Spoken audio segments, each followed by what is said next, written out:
Is Ohio State the best team in all of college football for 2026? Let's discuss.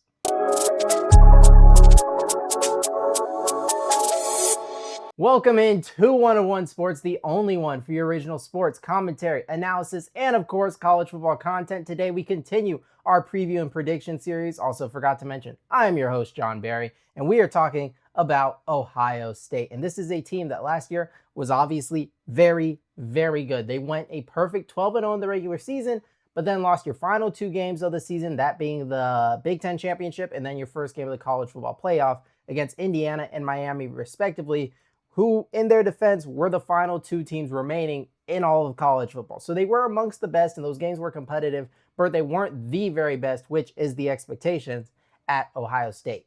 Now, from that team, you lost a lot, and we can talk about the key losses because most of them are on the defensive side of the ball. You lost Caleb Downs, best safety and maybe best defensive back in all of college football last year. Number 11 pick, probably going to start for the Cowboys this year at safety. You also lost Arvell Reese. What was he? Number 5 pick of the draft. He's going to be playing for the New York Giants, starting at outside linebacker, most likely. Was maybe the best outside linebacker in college football. These are all first or second team All-Americans. You lost Sonny Styles, who I think was top 10 as well, like 7th or 9th, something like that. Another linebacker, incredible talent. He'll be starting for the Washington Commanders. So just at the start, you lost 3 top 10 or top 11 pick level defenders, which is crazy, but that's not all you lost. You also lost Caden Curry, who was your best pass rusher. You lost Caden McDonald, who was a first-round talent. I think he went first round. Maybe he went early second, but I think he went first round as an interior defensive lineman. You also lost Dave Igbinosun, who was a good corner. I don't know where he ended up going, but I think he's in the NFL. So this defense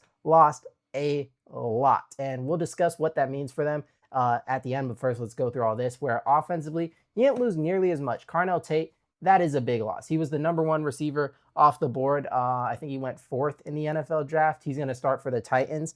So that is a big loss, but you're also Ohio State. So wide receivers, you'll probably find something.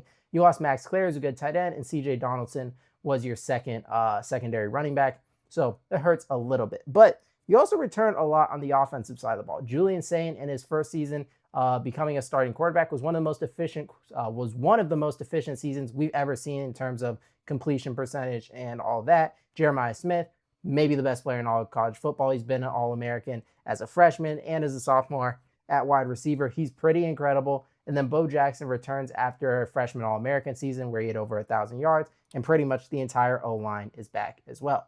Defensively, there's not as much. Kenyatta Jackson is a big return on the edge. Jeremiah McClain helps you on the secondary, as does Jalen McClain.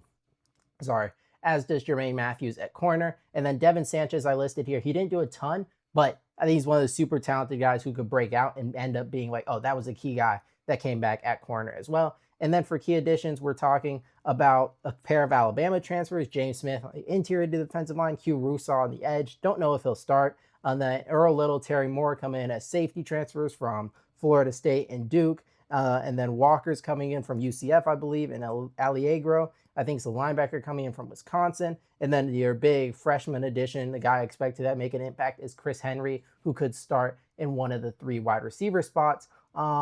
And he is a very talented guy, but he's also a true freshman, so I wouldn't have crazy expectations for that.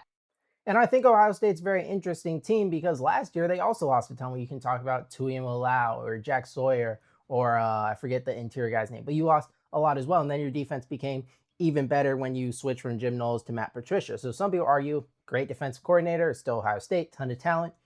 Sure, to an extent, I do think you'll still have a really good defense. But Caleb Downs is not replaceable. Arvell Reese is not replaceable. Sonny Styles are not replaceable. Like Jack Sawyer, JT Tuimalau were good players. These guys were top 10 level draft pick players. It is not the same what you lost this year. And then also there's just the fact that every game you went into last season, the talent edge was dramatic. Aside from maybe Miami, no one had remotely the same level of talent compared to you. And maybe Oregon could have if you played them. Oregon was very talented last year as well. But now this year, when we look at the schedule, which we will in a second, there's tons of teams that just talent for talent can at least compare to Ohio State. That being said, let's take a look at the schedule. Quick break. I'm trying to hit 800 subscribers before the end of the college football season. I need your help to do that. So go ahead, hit the like button and subscribe to the channel. I thank you very much. With that being said, back to the video. And here we have it. And I do think it is one of the toughest schedules in America. At Texas, that's a preseason top 5 team for me. At Iowa, borderline preseason top 25 team on the road. At Indiana, that's another road game against a top 5 team. At USC, road game against top 25 team. Home against Oregon, who I think in my preseason top 25 had them number 1 team in the country. And home against Michigan, who's another top 25 team. The schedule is absolutely brutal, but you're Ohio State, so you're still expected to win all the games anyways. And if we're going game by game, Ball State, obviously, that's a win. But now this Texas game, because last year you did beat Texas, but I think a lot has changed. One, because from Ohio State's point of view, you were coming in and you're like, okay, we trust our defense and the talent we have there, and we want to play more conservative style. And Julian Sain is in, I think, his second career start. We're not gonna do too much. We're gonna play conservatively, try to win with our defense, and you did, holding Texas to just 7 points, which was really impressive. And to be fair, it ended up being Texas offense was not very good to start the year, and they kind of progressed later. But now this year, Ohio State maybe feels more comfortable opening it up more. Julian Sain has more experience. So there's that. My question, though, that's also changed is I'm not sure they'll be able to, because I think Colin Simmons this year could end up being one of the best edge rushers we've seen in a few years. I think what you're looking at, he's had 12.5 sacks as a sophomore. He's true freshman All-American. He's built both years. I expect him to build again. He could be a number 1 type pick kind of guy at defensive end. I do think he's that good. So even if Ohio State does want to drop back and, let Julian Sain explore more in the passing game, I don't know if they can protect against Colin Simmons, because while this offensive line was good, their weakness was against really good defensive fronts. We saw what Ruben Bain and Akeem Mesidor did to them, as well as that Indiana defensive front. I think Texas could do similar things if Julian Sain is dropping back into the pocket. The other thing is, I do not think this defense will be able to hold Texas to 7 points 2 years in a row. One, it's just, I don't think a defense will be as good. I still think it'll be very good. I don't think it'll be top 3, top 2, maybe top 1, whatever you thought they were last year defensively. Second, I think Arch Manning, like Julian Sain, is better now. His mobility is there, and I think those wide receivers are better as well. We talk about bringing Cam Coleman, Ryan Wingo having another year. So I think Texas is better offensively as well. And the other factor we haven't even mentioned is a big difference between playing in the shoe versus in, Texas Memorial Stadium. I did not know their stadium was called that. But so the home field advantage swing, the experience swing, as well as what I think could be a potential mismatch in the trenches, ultimately is enough for me to actually pick Texas to win this game. Ohio State fans aren't going to like this, but I do think both are similar caliber teams in my clear top 7. I actually have them higher than that, but I think there's a clear tier 1 in college football right now. It's a top 7. They're both in that of teams I would not be surprised if they won the national championship. And if you're playing one of those teams on the road, it's really hard for me to pick you to win that game. I'm not sure who I would pick to win in week 2 at Texas. So it's not that big of a slight. I just think Texas is also really good, like you are, and has a few line of scrimmage edges that they can maybe exploit. And then obviously you bounce back and beat Kent State. And I also think you beat an Illinois team that will take, well, even if they weren't taking a step back at home, I'd pick you to beat Illinois. But I don't think Caden Hauser will be as good as Luke Altmaier. And I think Illinois is going to have a bit of a down year compared to where they've been last year and certainly where they were 2 years ago. Then you go to Iowa. Always a sneaky game in the sense that Iowa's defense can cause you problems. They can force some turnovers. They're also not going to score. Like, I think Ohio State, 10 points, 13 points. Like, what is the number I would have to get to? Or like you told me, what does Ohio State need to win this game coming in? 8? I don't know, 7? I don't know how much Iowa's going to score. I don't like their quarterback. Their O-line's very good, but their O-line's always good. I expect this Iowa offense to be quite bad, defense to be quite good, which is a recipe that will not work to beat Ohio State, who I think is one of the best teams in the country. And then a Maryland team, I think is much improved. I think Malik Washington will take strides. I think because they're number 1 in returning production, you're going to see a lot of young talent that takes pretty sizable leaps in year 2. That being said, the gap from 4-8 to beating Ohio State on the road, that's a bit too much. Right? I don't think they're that level. I just say I don't think it's a cakewalk, that there'll be a cakewalk in the Big Ten like they were last year and 2 years ago. I think they are going to be better. Not enough to challenge Ohio State. And then you go on the road with a chance for revenge against Indiana. If you watch my Indiana video, which you should, by the way, great prediction video, definitely watch it. But you do already know how I have this turning out, but we'll break it down quickly anyways. I think a lot of the reasons Ohio State lost last year still exist. I think you got beat on the line of scrimmage. Well, I think Indiana's O-line has the advantage here, and I think Indiana's D-line, especially with the recent news we got of Wyatt and Daly coming back, Tyreek Tucker still there, some of the edges they brought from Kansas State in particular. I think the line of scrimmage battle is still in Indiana's favor, which is crazy to say, first off. Then I think the coaching advantage was Indiana's way. I still think Cignetti's better than Ryan Day. And I also thought Indiana could win more one-on-one outside. Now, not that Ohio State's wide receivers couldn't win one-on-one outside, but they didn't have time because of the defensive line stuff. So I still think that's in their favor. And I think Indiana's receivers of Becker, Nick Marge, even Shaz Preston will still be able to win one-on-one in the outside, even if Sanchez is better and Jermaine Matthews takes a leap. I still think a lot of the reasons Indiana won exist today. I also still think Indiana will be better on special teams. So for all those reasons, you're on the road now. Well, you kind of rode a Big Ten title game, but you're on the road. I don't see it happening. And yes, I have Ohio State actually starting 5-2. But when you face two of my top 5 teams on the road in your first 7 games, that's what's going to happen. Like, there's pretty much every team in the country, if they face Texas and Indiana on the road through their first 7 games, I would have 5-2. This is just a brutal schedule, but at least after that, you do get the bye. Speaking of taking a break, let's take a quick moment to talk about my new college football stock market simulator. It's a game I just made free to play, and every Power 4 team is set at an initial stock price. Think a team is undervalued? Simple. Invest and watch them go up over the course of the year if they perform better than they're supposed to. The goal is to make the most money by the end. You can play in private leagues with your friends or compete on the global leaderboard. I'll have links and stuff down below for anyone to play and try out. And if you guys enjoy it, or if you don't, make sure to let me know what you think. With that being said, back to the video.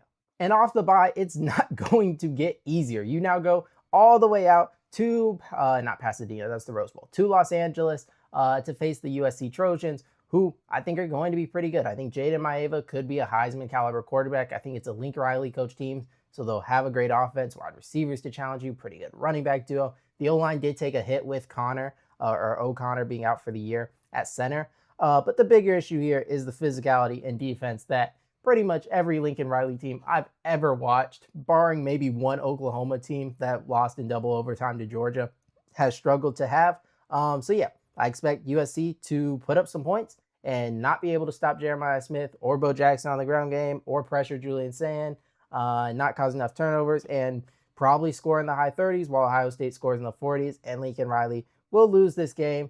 They also have a brutal schedule, so we'll see how that goes. But I do think Ohio State wins. And then you verse who is my preseason #1 team in the country. Team I've said it's either them or Notre Dame is most talented. I think they have the best quarterback. I think they have a strong offensive line with a great offensive line coach. Certainly talent there, but a lot of inexperience. I think as a collection of receiving weapons, they have a ton. Like DeCorian Moore, second year, I expect to be very good. Jamari Johnson could be the best tight end of the country. Evan Stewart's coming back. Then there's a ton of other, like McClellan, Hooks. There's a ton of other receivers who could pop and provide a threat. And then defensively, though, the D-line with Alexander and Washington and Uyongale is pretty incredible. Tuiyote, outside linebacker. And then Brandon Finney, Corey Perrick in the secondary. This team is absolutely stacked. And if there's any team I would pick to go on the road and beat Ohio State, it would be this Oregon team.